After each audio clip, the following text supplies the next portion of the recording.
Number 3 of the killer foods is white flour and products made from it.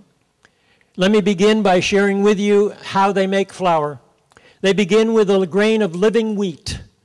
It has life in it. If you were to plant that grain of wheat before you started to make it into flour, it would grow a nice, healthy little grass plant.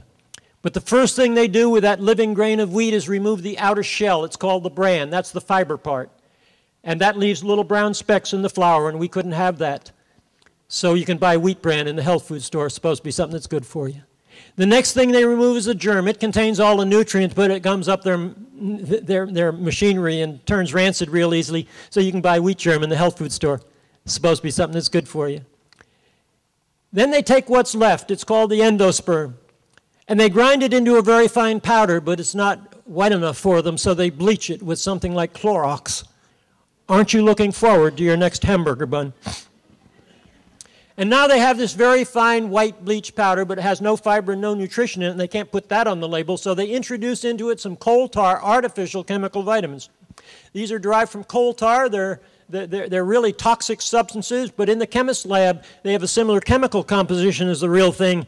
So on the package, they can write vitamin this and vitamin that, and in big bold letters on the package, enriched! Enriched what?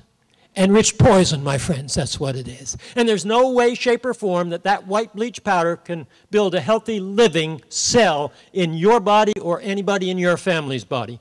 But it can do something. When I was in school during Depression days, we didn't have money for glue.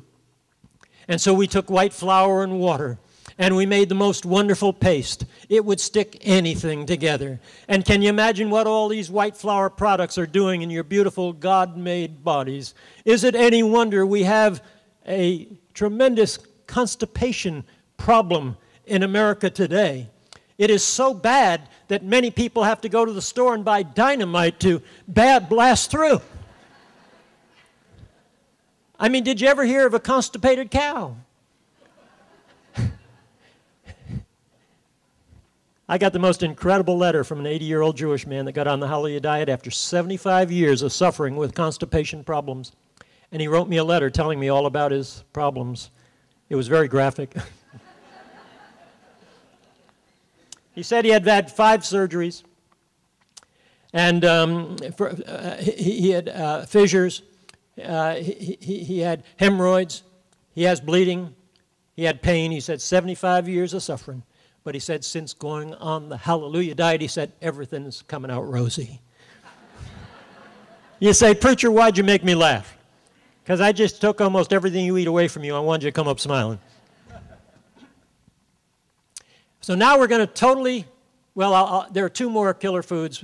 One is sodium chloride table salt, which I won't spend any time on. You can read about it.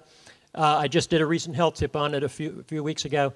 And the other one is something I will reserve, number 5, until the end of the seminar, because I don't want to lose the crowd yet. It's the Christian drug.